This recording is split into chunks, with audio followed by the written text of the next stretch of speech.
नमस्कार मित्रांनो, राज्यात ताजा असलेलं प्रकरण पूजा खेडकर जे बोगस प्रमाणपत्राचं आहे.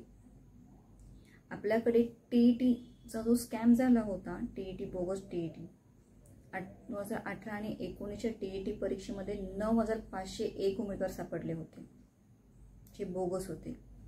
त्याचप्रमाणे यूपीएससी मध्ये पूजा खेडकर या उमेदवारांनी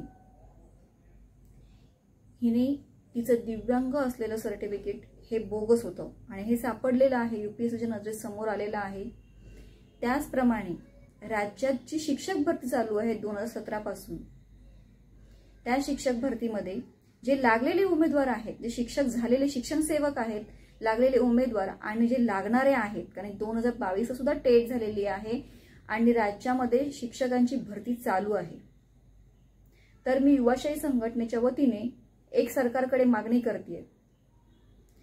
माझी सरकारला विनंती आहे, माझी मुख्यमंत्र्यांना विनंती आहे, माझी शिक्षण मंत्र्यांना विनंती आहे, माझी ग्रामविकास विभागाला विनंती आहे की जे उमेदवार प्रकल्पग्रस्त आहेत, भूकंपग्रस्त आहेत, दिव्यांग उमेदवार आहेत, त्याचप्रमाणे ज्यांनी खेळाडूंचं प्रमाणपत्र वापरलेलं आहे, अशा सर्व उमेदवारांची प्रमाणपत्राची चौकशी व्हावी. त्यांच्या प्रमाणपत्राची चौकशी होऊन त्याची पडताळणी व्हावी.